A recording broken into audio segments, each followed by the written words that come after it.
Sa mga katik vloggers, mga subscribers, bago sa kaluma, mga supporters, mga dumaan, dumalaw at bumisita sa channel, lahat ng mga viewers, secret viewers at silent viewers, magandang araw. So panibagong video na naman, nasa na naman kami? Nasa Sugod, Southern Leyte, San Pedro. Ayan, so katatapos lang namin mananghalian, medyo mahaba-haba pa yung titirahin namin dahil ayan, hindi pa kami nakapag sound check Ayan, dami pa naming gagawin, tapos yung mga ilaw hindi pa tapos. Ayan. Ayan nyo, ayan. Dami pa naming gagawin. So nagpahinga lang kami mga ilang minuto, tapos balik naman kami sa trabaho. Internet pre. Na internet. Ayan, so yung iba relax lang muna, tapos mamaya kayod na naman uli. Ayan, hindi pa tapos yung pagkabit ng mga ilaw, yung mga sound boxes tapos na, pero hindi pa namin na-check dahil hindi pa kami tapos magkabit ng wire. So kami yung nagkakabit ng mga wire dito. Ayan, tingnan nyo yung mga kinakabit namin. So dahil malayo kami sa sa amplifier, malayo yung coaster, roll yung wire yung ginagamit namin. Ayan, sobrang bigat, siguro mga 150 kilos bawat isang rolyo.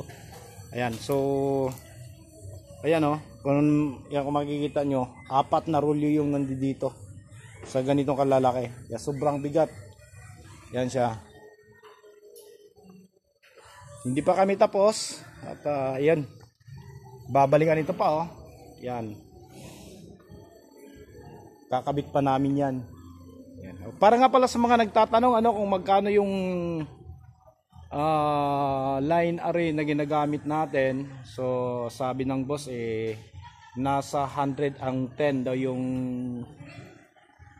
bago nito, yung isang piraso is 110,000. Ayan.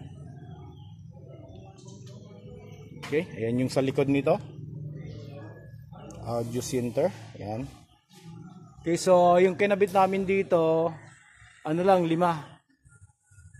Hindi namin tinutudo yung 6, 5 lang bawat side. Ayan siya. Okay, so abang-abangan nyo na lang yung mga susunod na upload ko kapag nag-ano na kami mamaya. Nagtitest ng ilaw. Ayan. Ayan si Chef Eric. Hello guys. Ayan Ayan, daanan lang natin yan. Ayan so bagong setup na naman ng namin, ilaw.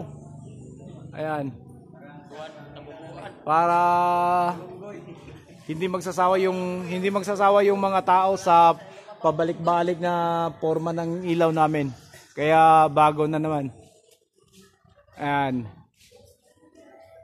Ito si Master Lightman namin from Isabel, Leyte. Ayan. Daryl, shout out. Shout out Daryl. Shout out. Ako kasawa nga si Apo. Kay daghan ba kay di mga viewers ng mga taga-Ormoc. Ayan, ito yung mga gamit namin, hindi pa naililigpit. Ayan. Tapos tingnan nyo kung gaano kalayo yung amplifier namin yung coaster mula dun sa speaker, kaya hindi nagagamit yung mga wire namin na maiiksi. Ayan, kaya ginagamit namin yung napakabigat na ilang rolyo ng wire. Ayan.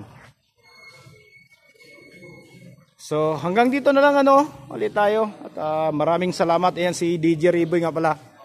Ayan, from Danao City. Galing sa lugar ng aking mga ninuno, Danao. Ayan, so maraming salamat. Ito si Boss Eltok. God bless at bye bye.